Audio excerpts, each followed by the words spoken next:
Hello friends, નમસ્તે. વિનાશ કિચનમાં તમારું સ્વાગત છે. આજે બનાવીશું મકાઈના બાઇટ્સ. હવે વરસાદની સિઝન ચાલુ થઈ ગઈ છે અને મકાઈ પણ ઘણી જોવા મળી છે. તો ચાલો આપણે બનાવીશું ગરમા ગરમ મકાઈના બાઇટ્સ. એના માટે હું એક આ મકાઈ લીધી છે. એને વચ્ચેથી કટ કરી એના લાંબા એવી ચીરીઓ કરી નાખી છે, જે તમે જોઈ શકો છો. આવી રીતે લાંબી લાંબી ચીરી કરી નાખવાની. તો એક મકાઈના લગભગ 10 થી 11 એવી ચીરીઓ થાય છે. હવે હું આ મકાઈના જે કટ કરેલા ચીરીઓ છે એ આના કઢાઈના અંદર ગરમ તેલમાં ફ્રાય કરી લઉં છું. તમે જોઈ શકો છો. ગેસ ફાસ્ટ મૂકવાનો છે.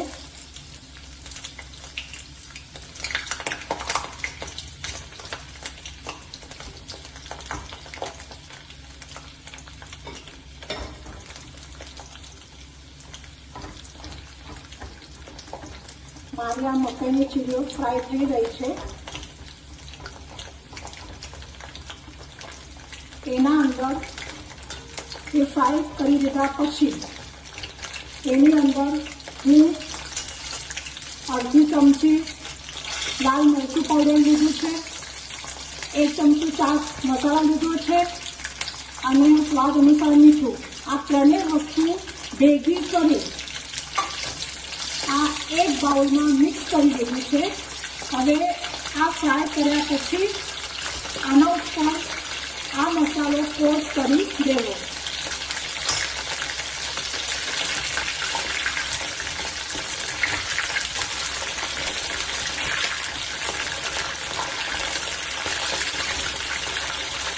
આ મકાઈમાંથી ગુલાબી રંગના થાય એટલે એને કાઢી દેવા.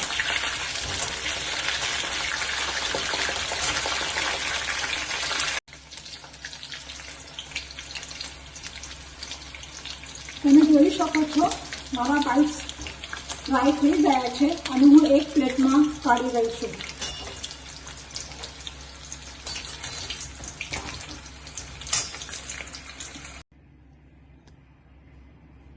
હું આના ઉપર આ જો મસાલો બનાવ્યો છે એના ઉપર કોટિંગ કરી રહ્યું છું.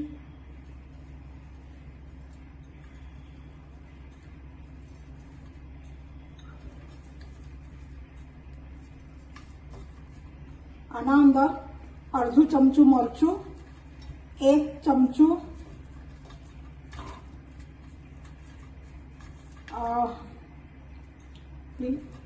હું અડધું ચમચું મરચું, 1 ચમચું ચાટ મસાલો અને સ્વાદ અનુસાર મીઠું લીધું છે. આ ત્રણેય ભેગું કરીને એના ઉપર કોટિંગ કરી દઉં છું. આપણે આ કોટિંગ થઈ ગયું છે. હવે આના ઉપર હું બ્રશથી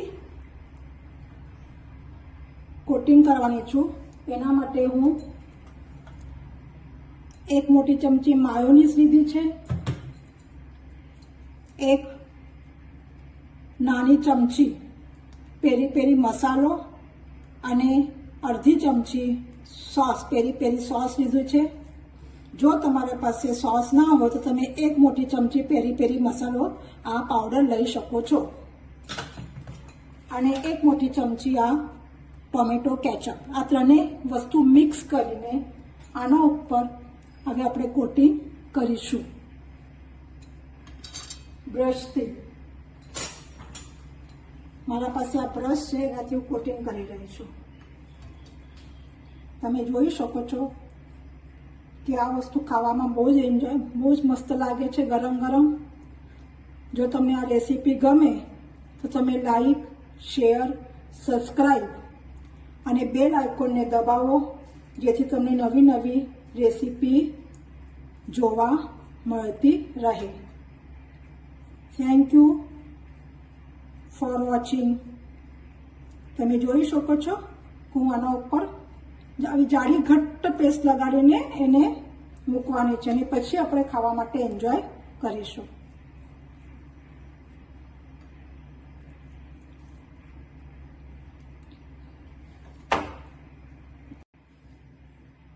તમે જોઈ શકો છો માયોનીઝ, કેચઅપ અને પેરી પેરી મસાલો અથવા સોસ નાખીને જે બનાવેલી પેસ્ટ હતી જાડી એ ઉપર કોટિંગ કરી છે. આપણી રેસીપી તૈયાર છે, તમે જોઈ શકો છો.